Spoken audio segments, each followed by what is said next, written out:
hoş geldingizler. Zubarjat biletlerinizni ko'rsatыңыздаршы. Жомарт, қойсаңшы, мұның мәдениетсіздік қой. Бөлмемде осындай есік болса ғой, Бізді не бір қызық оқиғалар күтіп тұрған сияқты. Көп рахмет. Ей, маған да бірдене берсеңші. Ішімде шоколад, немесе самса бар шығары. Жомарт, қайдасың? Тез берген. Жарайды, темір терсек. Кездесеміз әлі. Ол мені не тоңазытқыш дейме? Мына жердің әдемісін-ай. Мен мұндайды тек фантастикалық фильмдерде ғана көргем. Қане, танысып болдыңдар ма? Мен сізді танимын. Сіз робогитсіз. Робо, кім? Робогит деген андроид. Ол осы павильондардың жетілдірілген цифрлы гиді. Мен ол жайында экспо туралы журналдан оқығам. Ол бәрін білет. Дұрыс айтасың, дәл өзінің соңына ерінді.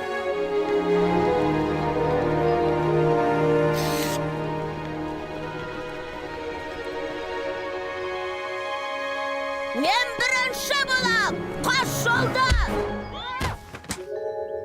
Ойбай, басым-ай!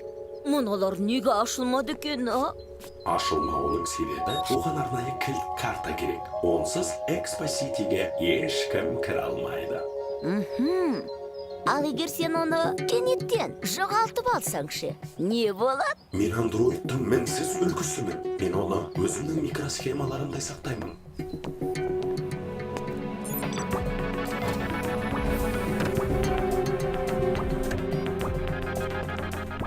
Достар, мынау сендердің экомобильдерің. Олар павильондарды жылдам аралауға көмектеседі.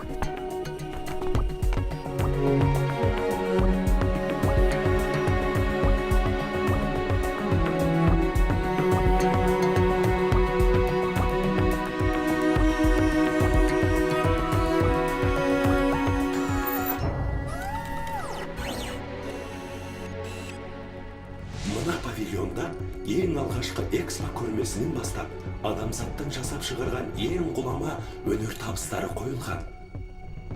Ең алғашқы компьютер, су астында жүзуге арналған скафандр, граммофон, тұңғыш телефон, тіген мәшинкесі.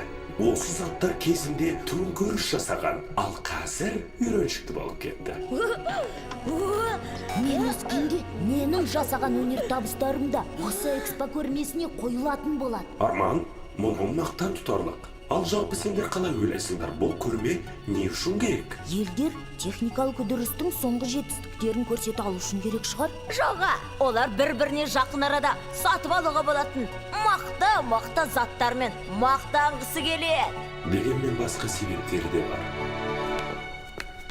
Достар, ғаламшарымыздың қазіргі түрі осындай. Түрі ауырып тұрғандай бір түрлі ғой. Кезінде жер бетіндегі бар тіршілік иесі тепе-теңдікте өмір сүрген. Бірақ адам өзін табиғат патшасымын деп ойлап, қуат көзін табу мақсатында табиғи қорларды тауысуға дейін барды. Ол аздай қалдықтарды ауаға, суға және табиғатқа шашып, өмір сүру жағдайларын бір жолата өзгертті.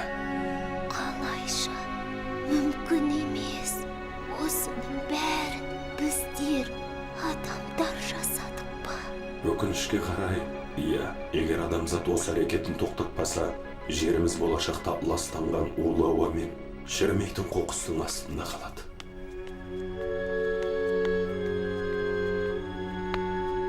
Неге? Ғалымдар жасыл энергияны алуға болатын, қоқысты тазартып, қайта өңдеп шығаратын көптеген жаңалық ашпап па еді?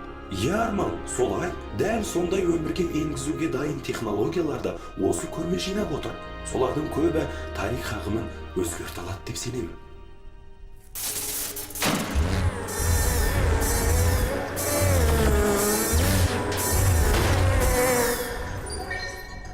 Не болып кетті?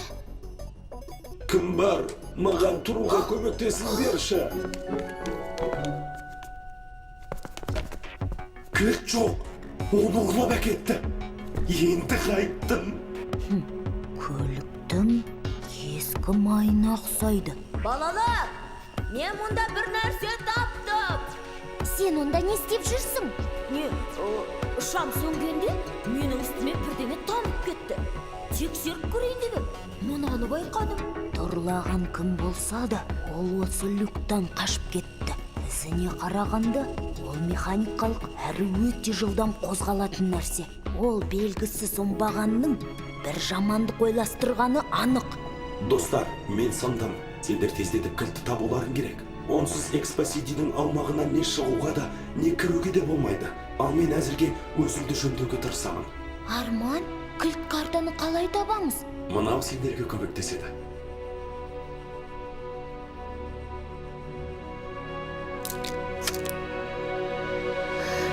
Бұл не? Қыздардың білесігіне ұқсайды екен. Бұл құрылғы кілттің қай жерде екенін анықтайды. Мен оны кілттің жиілігіне қойып қойған. Сондықтан сендер жақындай қалсаңдар, ол дыбыс шығарады. Робо, біз кілтті сізге қайтарып береміз.